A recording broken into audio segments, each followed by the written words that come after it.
Yo, what is up guys? Welcome back sa channel natin. Kamusta na kayo? At welcome sa first video natin of 2024. Yan. So, kamusta na mga kasabwat? Kamusta ang New Year nyo? May mga New Year's resolution na ba kayo? Ako, New Year's resolution. Tingnan natin. Gusto ko magpapayat. Gusto mag-gym ulit. Para makita ko naman dito sa videos na every week na ina-upload ko kung may progress yung ginagawa kong pagpapayat.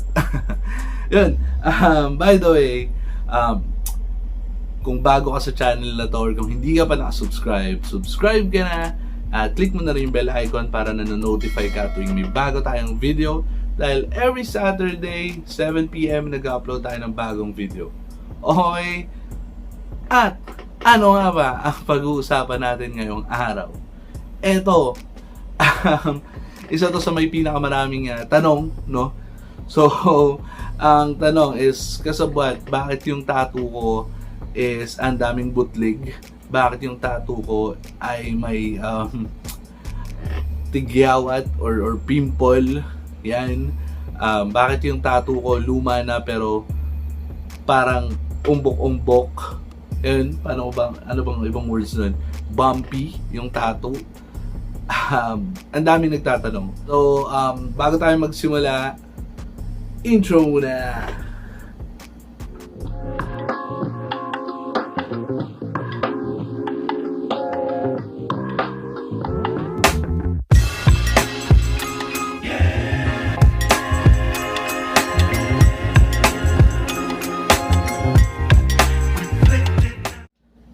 Yan. So, eto na nga. Bakit nga ba nagkakaroon ng bootleg, pimples, at mga umbok-umbok yung tattoo or mga bumps sa tattoo?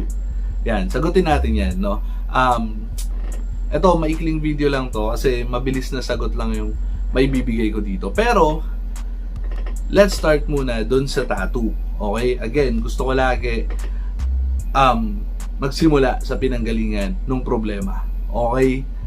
Yan, so, bakit nga ba ganun yung tattoo? Or yung tattoo mo, or yung tattoo ng ibang tao? Yan. Una sa lahat, ang tanong ko dyan is, gano'n na ba katagal yung tattoo? Okay? Bagong tattoo ba to? Luma na ba tong tattoo? Kakagaling lang ba? Gumagaling pa lang? So, kasi syempre ako ganito yung pagsagot ko kasi. Kasi alam mo naman, iba-ibang experience yung meron tayo. Iba't ibang tattoo yung meron tayo, iba't ibang edad nung tattoo meron tayo. Kaya ako, ang pagsagot ko na gagawin dito is parang meron akong kliyente na tinatuan. Okay?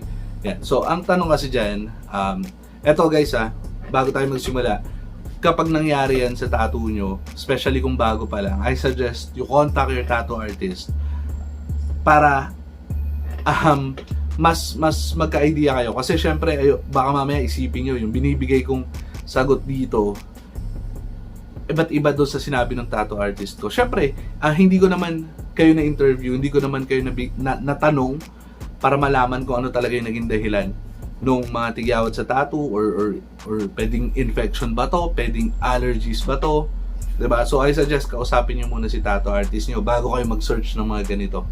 Okay, kasi baka mamaya mapanood nyo to, maalarma kayo, matakot kayo, ipabarangay nyo agad yung tattoo artist nyo or repost nyo agad sa social media. Wag, kausapin nyo muna sila, okay? Ito lang naman is para do sa mga walang makasagot ng tanong nila or hindi sila nasagot ng tattoo artist nila or wala na yung tattoo artist nila, hindi na nila makontak, whatsoever. Whatever the reason you have. Pero if you can still contact your tattoo artist, kontakin nyo muna. Okay? So, eto. Una, kung bago yung tattoo nyo, well, there are possibilities na pwedeng na-infect or may allergic reaction yung balat nyo sa ink. Yan. Pwede ring expired na yung ink or pangit yung ink na nagamit. Hindi natin alam. So, ang dami kasing reason. Pero, yun yung mga possible reason. Okay? Yun lang naman ay kung bago pa yung tattoo. Okay? Pero kung luma na yung tattoo, tapos nagkaroon ng mga tigyawat, ng pimples, ng bumps, ng butlig. Yan. Di ko alam kung anong tawag doon sa ibang lugar, pero yun yung tawag sa amin, butlig. Yung parang mga maliliit na tigyawat. Ganun. So, kung luma na yung tattoo, number 1, matagal na ba itong meron? Number 2, bigla lang ba itong lumabas? Number 3, sa isang specific na lugar lang ba ng tattoo? Or kung konti lang yung tattoo nyo, or maliit lang yung tattoo nyo, dun lang ba sa tattoo lumabas? Or meron din sa paligid niya? Ang daming pwedeng dahilan, mga kasabwat. No? Pero kung luma na yung tattoo nyo, tapos bigla lang siyang lumabas, after 2 years, after a year, whatsoever, it's possible na pwedeng allergies, hindi siya dahil sa tattoo. Okay? Pwede ring parang delayed reaction. Okay? Hindi natin masasabi. Again, hindi naman tayo hindi naman tayo expert sa balat, no? Hindi tayo dermatologist or kung ano pa mang nag-aral patungkol sa mga ganyan. Okay? Pero ang binibigay ko dito is idea. Okay? Kung anong maaaring nangyari, anong pwedeng simpleng solusyon, pero hindi gamot. Okay? Yan. So, kung ganun yung nangyari, medyo luma na siya, tapos bigla lang lumabas, it's possible naman kasi na hindi dahil sa tattoo. Pwedeng may nakain ka, may nadikitan yung balat mo na nagkaroon ng allergic reaction. Okay? And again, sabi ko nga, pwedeng delayed reaction dun sa tattoo. Pwede rin yun. Ano pa ba? Pwede mo rin tanongin yung sarili mo, meron ba akong ginawang kakaiba? May pinuntahan ba akong ibang lugar? Ano ba yung naiba sa routine ko? Ano ba yung naiba kong ginawa ngayon? Kaya nagkaroon ng mga butlig or tigyawat yung tattoo. Okay? Yan. So, pwedeng ganun yung dahilan.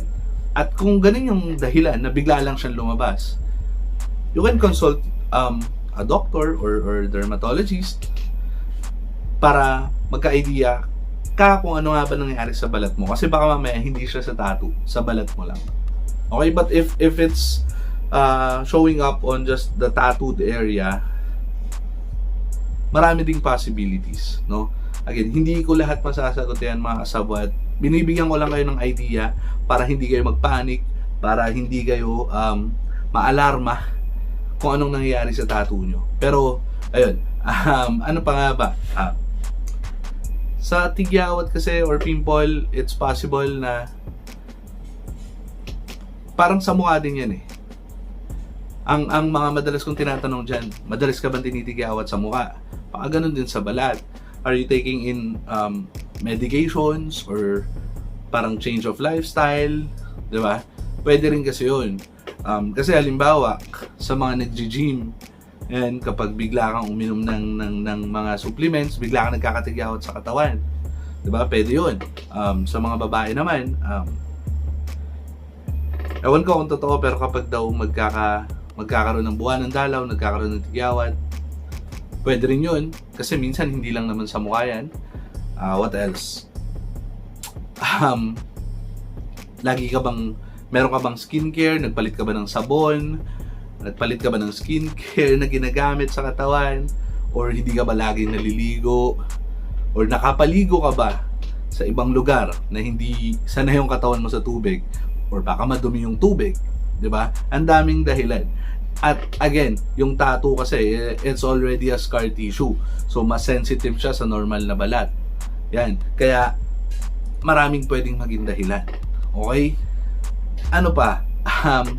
Yung sa tattoo mismo, syempre, di ba, inaahit yan. It's possible na baka merong buhok na na-block yung tinutubuan niya, tapos hindi siya tumubo ng maayos. So, minsan doon nagkakaroon ng parang bumps or bukol-bukol or umbok-umbok.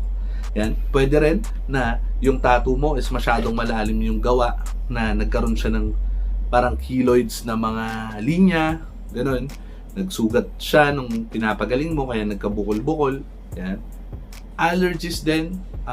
Pinakamadalas na allergies is sa kulay pula na ink. Yan. So, pwede rin doon. Yan. Sobrang dami talagang dahilan mga kasabot na pwedeng mangyari sa balat. Kaya ang pinakamagandang gawin talaga is consult a doctor or a dermatologist para ma-check yung balat nyo. Okay?